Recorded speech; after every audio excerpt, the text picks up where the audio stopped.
ಭಯೋತ್ಪಾದನೆಗೆ ಜಾತಿ ಅಂತಕ್ಕಂಥದ್ದನ್ನಾಗಿಲ್ಲ. ತಿಳ್ಕೊಳ್ರಿ, ಎಲ್ಲ ಧರ್ಮದಲ್ಲಿಯೂ ಕೂಡ ಭಯೋತ್ಪಾದಕರಿದ್ದಾರೆ, ಎಲ್ಲ ಧರ್ಮದಲ್ಲಿಯೂ ಕೂಡ ಭಯೋತ್ಪಾದಕರಿದ್ದಾರೆ.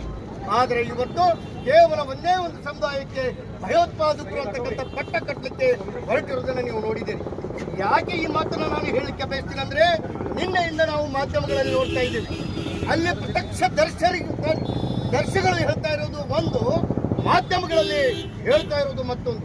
ಯಾವ ರೀತಿ ಬಣ್ಣ ಹಚ್ಚಿ, ಯಾವ ರೀತಿ ಅಸಹ್ಯವಾಗಿ ಒಂದು ಕೋಮು ದ್ವೇಷದ ಜಗಳ ಆಗಬೇಕು, ಆ ನಿಟ್ಟಿನಲ್ಲಿ ಮಾಧ್ಯಮಗಳಲ್ಲಿ ಬರ್ತಾ ಇರೋದನ್ನು ನಾವು ನೋಡಿದ್ದೀವಿ. ಅದರ ಜೊತೆಗೆ ನಮ್ಮ ಫೇಸ್ಬುಕ್ಗಳಲ್ಲಿ ನಾವು ನೋಡ್ತಾ ಇದ್ದೇವೆ, ಯಾರು ವಾಸ್ತವ ಅಲ್ಲಿದ್ದಾರೆ ಸ್ಥಳದಲ್ಲಿ ಏನಾಗಿದೆ ಸತ್ಯ, ಯಾವ ಯಾವ ಸಮುದಾಯದವರು ಬಂದು ನಮಗೆ ಸಹಾಯ ಮಾಡಿದರು, ನಮ್ಮನ್ನು ಬದುಕಲಿಕ್ಕೆ, ಮತ್ತು ಮುಸ್ಲಿಮ್ಸ್ ಅದರಲ್ಲಿ ಉದಾಹರಣೆ ಗೊತ್ತಿರಲಿ, ಸತ್ತವರಲ್ಲಿ ಧರ್ಮ ಬೇಡ. ನಾವು ಇವತ್ತು ನೋಡ್ತಾ ಇರೋದೇನೆಂದ್ರೆ ಧರ್ಮ ನೋಡ್ತಾ ಇದ್ದೀವಿ. ಸತ್ತವರ ಪಟ್ಟಿಯಲ್ಲಿ ಮುಸ್ಲಿಮರು ಕೂಡ ಇದ್ದಾರೆ ಅಂತಕ್ಕಂಥದ್ದನ್ನ ಈ ಸಮಾಜಕ್ಕೆ ಹೇಳಲಿಕ್ಕೆ ನಾನು ಬಯಸ್ತೇನೆ. ನಾನಿವತ್ತಿಲ್ಲಿ ಮುಸ್ಲಿಂ ಹಿಂದೂ ಅಂತ ಅಲ್ಲ, ನಾವೆಲ್ಲರೂ ಕೂಡ ಈ ದೇಶದ ದೇಶ ಪ್ರೇಮಿಗಳು, ದೇಶ ಭಕ್ತರು. ನಾವೆಲ್ಲರೂ ಕೂಡ ಈ ದೇಶಕ್ಕೆ ಯಾರು ಕೃತ್ಯ ಎಸಗ್ತಾರೆ ಅವರಿಗೆ ದಂಡನೆ ಆಗಬೇಕು. ನಮ್ಮ ಸೇನೆ, ಈ ಭಾರತದ ಸೇನೆ ಎಷ್ಟು ಶಕ್ತಿಯುತವಾಗಿದೆ ಅಂತಂದ್ರೆ ಅವರಿಗೆ ತಕ್ಕ ಪಾಠ ಕಲಿಸ್ತದೆ ಅಂತಕ್ಕಂಥ ಮಾತನ್ನು ನಾವಿಲ್ಲಿ ಹೇಳಲಿಕ್ಕೆ ಬಯಸ್ತೇವೆ.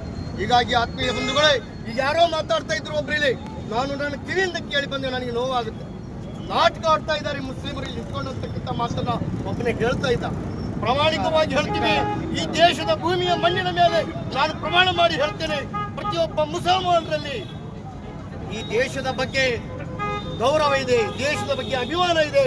ನಮ್ಮ ಲಕ್ಷಾಂತರ ಹಿರಿಯರು ಈ ಸಮಾಜದಲ್ಲಿ ನಮ್ಮ ಸ್ವಾತಂತ್ರ್ಯಕ್ಕಾಗಿ ತಮ್ಮ ದೇಹವನ್ನ, ರಕ್ತವನ್ನ, ತಮ್ಮ ಪ್ರಾಣವನ್ನ, ತಮ್ಮ ಆಸ್ತಿಯನ್ನ ಕೊಟ್ಟಿರ್ತಕ್ಕಂಥ ನಿದರ್ಶನಗಳಿವೆ ಇತಿಹಾಸ. ಹೀಗಾಗಿ ಆತ್ಮೀಯ ಬಂಧುಗಳೇ, ಈ ದೇಶದ ನಾಗರಿಕ ಬಾಂಧುಗಳೇ, ನಮ್ಮ ಮೇಲೆ ನಿಮಗೆ ಅನುಮಾನ ಬೇಡ.